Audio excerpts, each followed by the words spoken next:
Except a week ago, that's one thing. But what we saw this week was literally snipers shooting down unarmed teenage girls in the streets. The count's 700 now. They expect it's going to go up to maybe even up to 1,000 when they add it all up.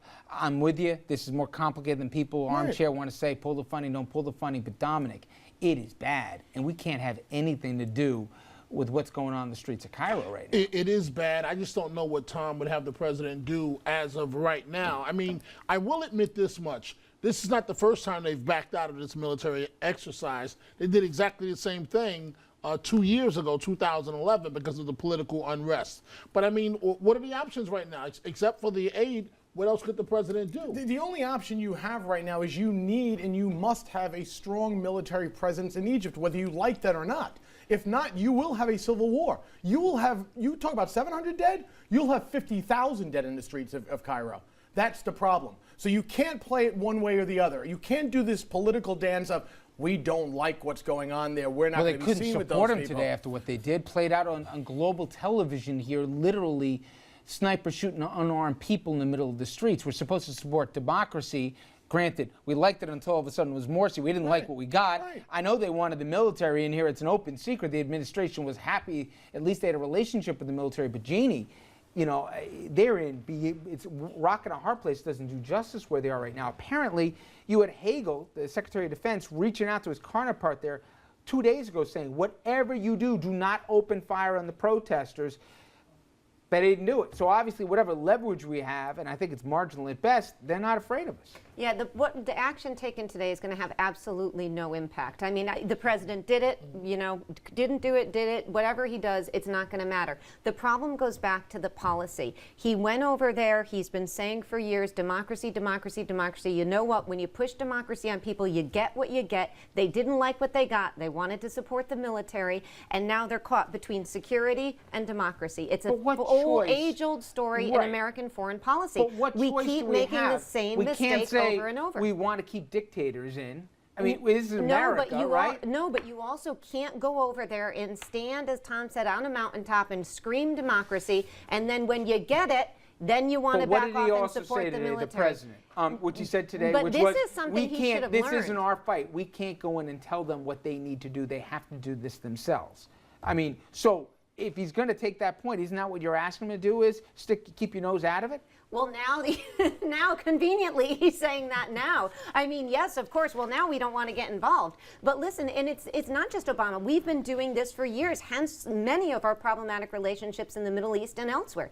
This is an issue about democratization. You can't force it on people. People have to democratize at their own pace and at their own time. We didn't make them overthrow Mubarak. I mean, it's not like American troops were on the ground here, you know, all of a sudden going through the streets of Cairo, knocking on the palace door. That's where the Egyptians themselves. Now, democracy isn't always pretty, and obviously the consequences, and it's spiraled out. You're saying we had no role with Mubarak? You said it was, you're making it imply like it's our choice, like we decided that Mohammed Morsi was going to take over Egypt. We pushed Mubarak out the door, though, after years of being a good partner. Now, and we told them to democratize. Right, we did.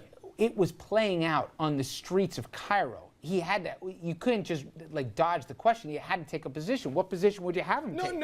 Saying, I'm with the people who want democracy, or no, I want to go with Mubarak. If that is your ultimate goal, to get rid of Mubarak because you think there needs to be democracy there, then you better politically be smart enough to play into the national election there and make sure that you don't have a nut job like Morsi take over, because this is what you get for that. I think you give too much credit to any president right now with the Arab Spring. I don't think any president here can pull the strings as much as you think. Can't even get things through his own Congress. You think he's going to be able to control other governments all over the world? I think that if you make it known to the people of Egypt that your $1 billion trillion in funding is going away, I think they'll start paying attention rather quickly.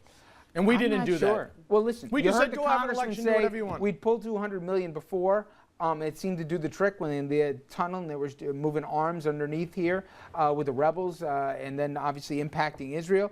They said, you lose the money, all of a sudden the tunnel closed. To your point, it can have some consequences, but forget what you think of this. This could be scary. I mean, this thing could play out here in so many different directions. For the world. I don't know how, for the world. I mean, listen, the problem is... You want the Muslim Brotherhood here all of a sudden? The Muslim Brotherhood here? No, not here. I'm saying all of a sudden.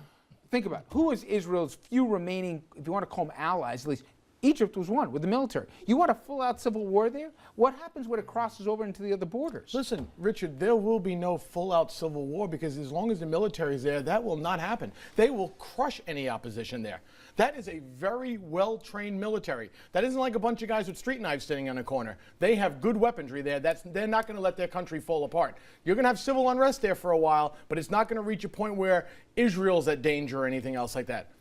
And I'll tell you one really upsetting thing is that the military is one of the most respected institutions in Egypt. And obviously that is not going to be the case as they are, as you mentioned, shooting innocent teenage girls as they're walking down the street. This is a big problem for Egypt. You know, I don't know if they're, you know, they may be able to quell the unrest, but we've seen over and over this plays out where people, you can only push them so far. So I don't know how quickly they'll be able to do this before, you know, they're in serious jeopardy over there. Well, thankfully, I haven't heard calls here for U.S. military intervention, even from the biggest hawks on Capitol Hill, and hopefully it stays that way. The president made it pretty clear today, this isn't our fight.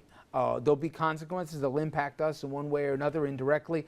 But at least we're not hearing calls here, let's go nation But look, building. go back to 2008. President Obama ran in 2008. He was the cure of all ills around the world. He should go to Egypt himself, put his hands up and solve the world's problems. Remember that? Look at you. 2008, he went to Germany, he went Dominic, to France, you see, he and the gets a little world loved summer him. break here, gets relaxed, and all of a But he sudden... should go over there and raise his hands and say, but- please stop this. But aren't these the same guys that told us that Mitt Romney was going to win the election? Aren't these the same exact guys? The same that made guys. the same prediction? I was on. I was on a competing network saying that Obama would win the election. I made the argument why on Obama. election night? On election night? No, the day before, and I made the argument What to you about as before well. that? Well, What about listen, a before lot that? of things happen. I mean, we do prognosticate here. How do we just took a weird turn over there. But let's go back to the fact that Dominic 6 months earlier than me said. Oh, my God, the you fix two. was in that Mitt was going to win. You said that, brother. It's like remember? two old Remember, ladies brother? here. All of a That's sudden, what they're he back said. on the Talking stoop about here. brother. They didn't wait for each other for a That's what you month. said. The But fix was in. If we're two old ladies, am I the aggressive one, or I'm gonna pass Definitely on this note, I'm going to break. Because All I right. don't know what fix he's talking about. But Blah, blah, blah, Play the blah. tape. Coming up next, there's be no tape playing. We're going to sit down